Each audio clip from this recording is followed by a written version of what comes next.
directors or creative people we have in the company.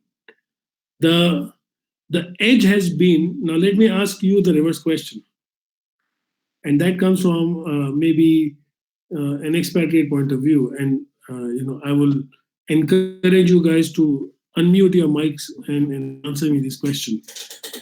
Because you come from various parts of Kenya and various communities within the Kenyan culture, is there any word for stranger in any of your language, whether it's a Kikuyu, Luo, Swahili, Zulu, Afrikaans, whatever?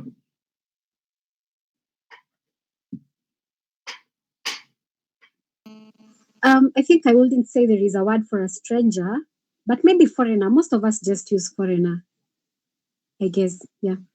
So, so in most of African languages, not most, I would say in all of African languages, there is no word for a stranger. There's a word for a visitor, there is word for family, there is word for a friend, but there is no word for a stranger. Now there is a reason I was able to pick it up and non-African people, because I have a word for stranger. So I call somebody a stranger and you don't. And I'm saying why. And when you deep dive into that why, you realize that there is a cultural nuance. As a Kenyan or as an African, you would never let a visitor go with an empty belly from your home, irrespective of whatever the food portion is in the house, right? Now there is an innate meaning in that as well. Now, uh, will a Kenyan pick it up? Probably, if probed, yes. But will an expatriate pick it up? 100%, because we've been exposed to a certain behavior in some of the other markets. Now, I was in Thailand many years ago, in probably at the start of my career, and I was doing a brand management workshop. And as part of the workshop, they asked me to come up with a proposition for tourism Thailand. And they made us travel in various parts of Thailand. It was a beautiful experience. I was a single man, in Thailand. Imagine what would have happened. Don't imagine, actually. Um, so, um, so after I came back from that travel, I presented the whole view that I had experienced, and I summed it up in one word. It was called that amazing Thailand. Why do I call it amazing? I call it amazing because there is sex tourism, there is cultural tourism, there is religious tourism, there is business tourism, and Thailand has over 1,000 islands, and every island has a different thing to offer, and every of the different thing is just an outstanding experience. So the only word in English that could describe that experience for Thailand was amazing.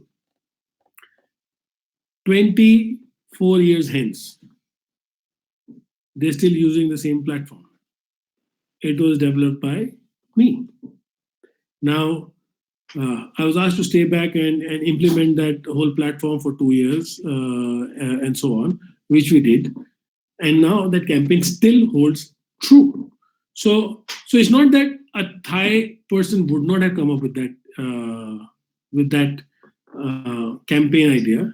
They could have, but sometimes when you're so close to things, you're not able to pull yourself out. So I think that's the edge that happens uh, with an external mind. And because it is a sub-Saharan position that I am now leading, I'm also able to use the experience in multiple markets to be brought to life in the markets that we operate in. So our agenda has been to develop local talent, and I'm very proud to say that we are on that way. So I hope I'm able to answer Ken's very pointed question. Eddie is asking me that we are moving away from the service industry to a data industry. From Google to Facebook, every big brand is out there trying to mine consumer data and sell it to advertiser. What is the responsibility of us as advertiser while using such data? Are we crossing the ethical line when crunching the set data for the purpose of only selling?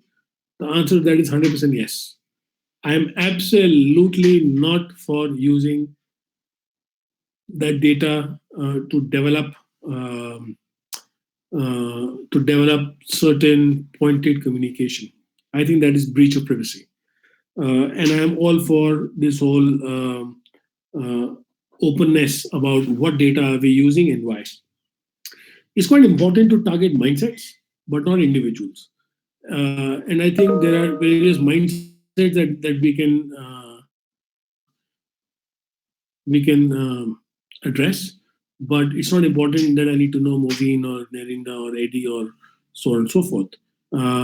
So, of course, there is a line being crossed, and I think it has been talked of in many forums. And I'm very glad that finally Kenya has a data privacy law, but not all the markets in sub-Saharan Africa have that law yet. And I think it's only a matter of time that we'll have that law. So that should control the amount of data we get exposed to and what we can use and what we should not use.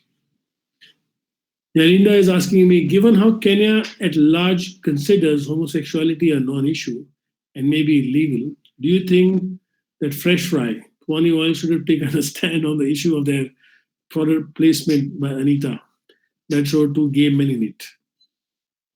On Twitter, there was a group who said they would never use that gay oil, and Pwani Oil issued a neutral statement, but I felt that their brand image was already hurt, and the statement do any good either. Even I don't know if their sales got affected. But let me tell you, whatever Pwani Oil is saying, whether, we were not part of it, that's all rubbish. I think they were.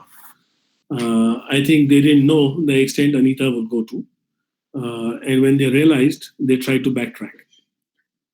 Now, I'm not sure, Nerinda, what is it that you're asking me? I think it's more an observation. Do I believe that there is a kind of sexual behavior that people have in Kenya? The answer to that is yes, there is. Is it natural, mutual, not acceptable? I think it's every culture's own point of view. Till recently, India had a very staunch law criminalizing homosexuality. Till we accepted it and we moved on. I think it's as our president has said here in Kenya, that it's a non-issue in Kenya for now. There are far bigger issues, and thankfully we are not like Uganda, where homosexuality is really seen as a taboo, and they're burnt and all of that nonsense that goes on there. But I think it's an individual choice, and we must respect it.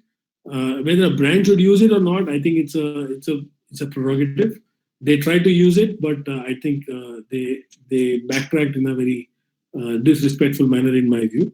So they have lost credibility, at least from my point of view. They lost credibility from both sides, from both communities. Whether it was deliberate or not, I don't think it was deliberate. I think they realized it too late. Should Anita have done it or not? Well, her choice. Clearly it was a content piece that she was creating, and some people liked it and some people really hated it.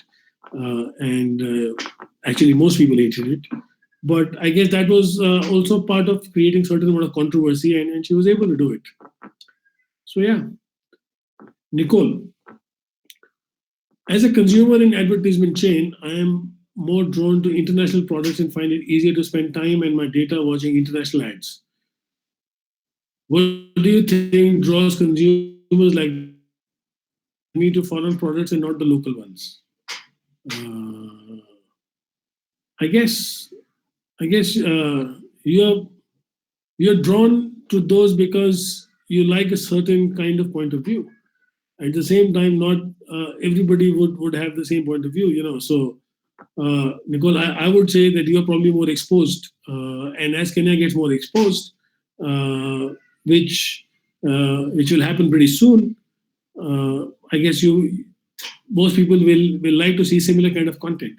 And with the whole COVID scenario, with the influx of Netflix and Showmax and the other content platforms, we are seeing content from everywhere. So we are going to get influenced by that kind of content, and therefore expect that kind of content to also be reflective in our advertising, and that is going to happen for sure. So it's not just